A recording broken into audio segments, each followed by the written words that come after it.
Imagine a prison floating in space with the most dangerous criminals locked up. In the movie Lockout, President's daughter visits this high-security prison out of curiosity, unaware of the chaos inside. She's in for a shock as she discovers the scary truth about the inmates. Want to know what happens next?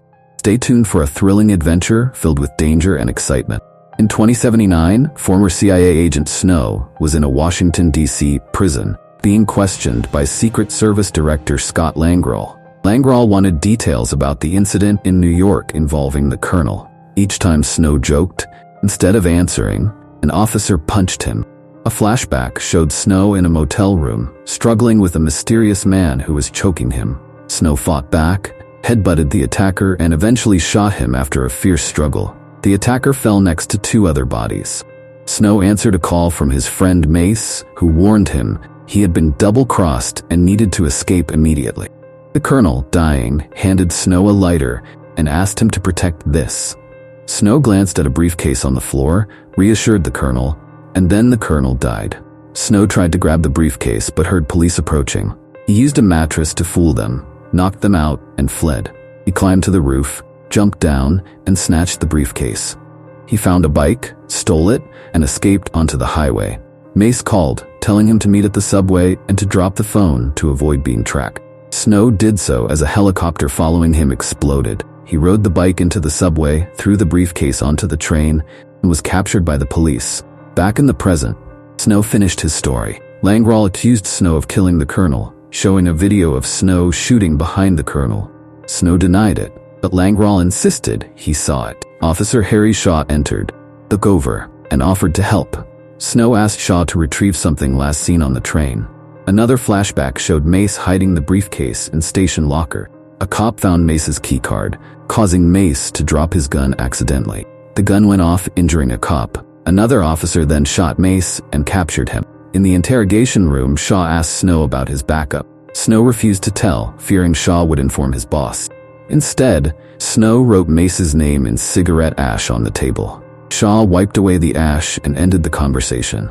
The scene shifted to the spaceship orbiting Earth. Her first daughter, Emily Warnock, was with her bodyguard Hawk and aide Catherine. They were accompanied by police officers, including Warden Barnes, for a visit to MS-1, maximum security space prison. Barnes briefed them that MS-1, tested on 500 prisoners, would eventually hold up to 500,000 criminals. The prison had no reports of abuse or riots as prisoners were put to sleep. Emily was concerned about reports of mental issues caused by stasis, but Barnes dismissed these as press exaggeration. He also assured that the prison's defense system was automatic and well-armed. They entered MS-1 and took the elevator to the third floor. Emily questioned Barnes about the prison's purpose, suspecting it was to test deep space effects on human. Barnes claimed ignorance. Barnes showed them the prisoners in stasis capsules and mentioned an interview room where no weapons were allowed. Hawk, however, hid a gun. Back on Earth, Snow was in a detention center. Langral informed him he was being sent to MS-1 and then injected him with a drug. In MS-1, Emily encountered Heidel, a dangerous prisoner. He ignored her questions, and Hawk's attempt to control him led to Heidel stealing Hawk's hidden gun. Heidel shot a wall, causing an explosion that knocked out Hawk. He freed himself from ankle chains and chased Emily, wounding her before she escaped by closing a door. The scene briefly cuts to alarms going off on another LOPD ship about a fire on MS-1. Before hiding herself, Heidel entered, threatened the scientist, and forced him to release all prisoners from their stasis capsules before shooting him. Heidel then pretended to leave but ambushed Emily. Freed prisoners started rioting. Among them was Alex, Heidel's brother, who pretended to still be asleep. When guards passed by, he jumped on them, knocked them out, and stole their weapon. In the interrogation room, Hawk woke up and realized what was happening. He sent a message to Langral. Back in the control room, Heidel was grabbing Emily and putting her on the table to harm her. But Alex, who had become the leader of a group of prisoners, arrived and stopped him. Alex knew they needed as many hostages as possible for negotiations. That moment, the low-orbit police department, LOPD, tried to contact. Alex saw police spaceships approaching. Heidel brought another scientist to activate the security system. The scientist accidentally pressed the big button, causing the prison ship to fire at the police.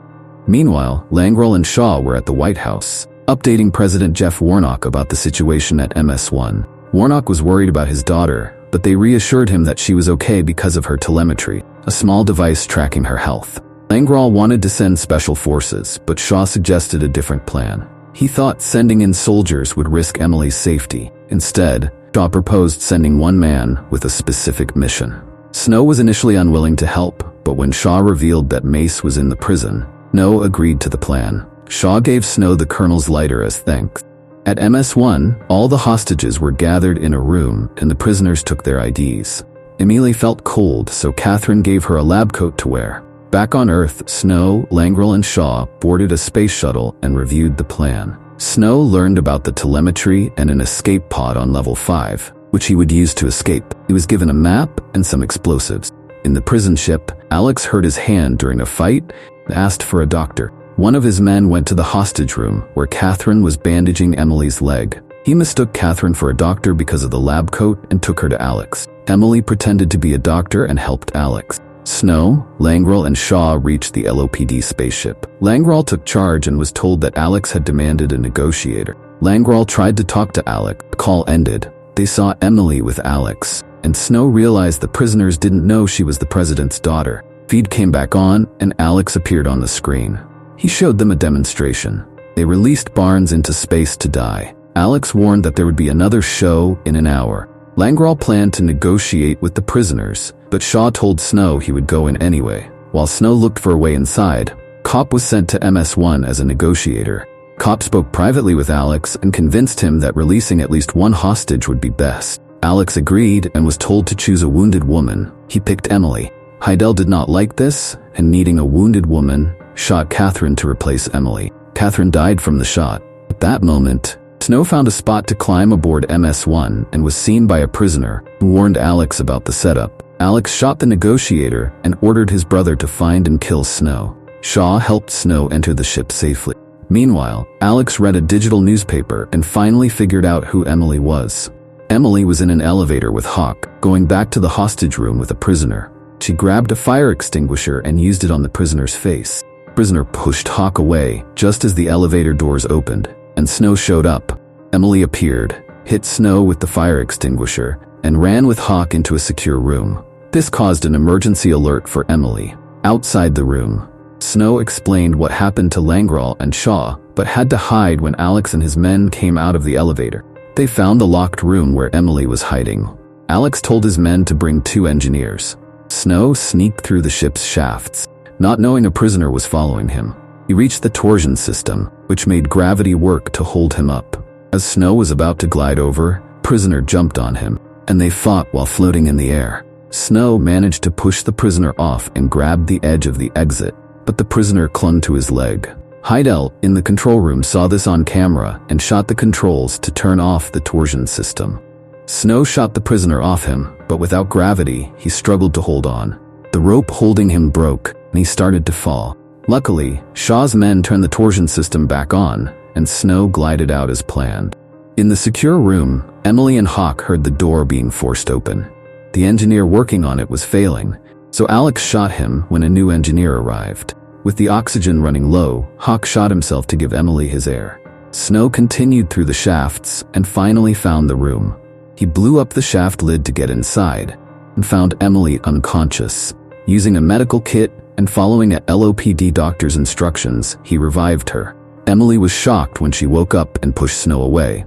Snow told her he was there to help and took her through the shafts, leaving a bomb for Alex and his men, who entered the room after they left. Shaw kept guiding them, but his voice was heard by the prisoners.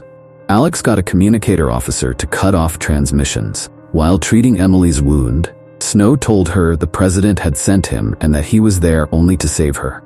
Emily was confused about the other hostages, so Snow gave her a map and a gun, telling her to try to save the hostages herself. Emily, unfamiliar with spaceship directions, struggled. Suddenly, Alex appeared on all the ship's screens with Emily's ID and ordered everyone to capture her if they saw her. Snow decided to help Emily again. They entered a supplies room where Snow gave her a prisoner uniform, cut and dyed her hair, and made a scar on her face with a punch. On the LOPD ship, Langral talked to Alex, who knew Emily's identity and threatened to harm her. Their demands weren't met. President arrived a few hours later. Snow, dressed in a prisoner uniform, to the main containment area. They moved among the prisoners without drawing attention, but eventually reached a password-protected area they didn't know. They ran into another room, locked it, and Snow hugged Mace, only to find he was speaking nonsense. Emily said Mace had dementia from the stasis. When asked about the briefcase, Mace only muttered more nonsense. Hearing Alex and his men using a special tool to open the door, they started to escape. Alex almost caught them but only found the alarm they had left behind. Meanwhile, the MS-1 started to lose control and crashed into the International Space Station. Called the Department of Justice with a plan. Snow didn't want to help, but Emily tricked him by saying Mace told her where the briefcase was. Heidel showed up on the screens and said he would kill a hostage every 3 seconds if Emily didn't tell him where she was. Emily told him, but Heidel killed all the hostages anyway. Snow forced the doors open and they jumped into a room with proof that prisoners were being used for experiments. Alex and his men found them. Snow tried to fight but got pushed into the shafts. Alex took Emily to the control room. In the shaft, Shaw spoke to Snow and gave him instructions on how to escape. In the control room, Alex talked to Langrel, who threatened to attack. Alex told Emily to ask her father to cancel the attack. Emily suggested blowing up the whole prison instead. The president said no to the attack, so Langrel took over and approved it.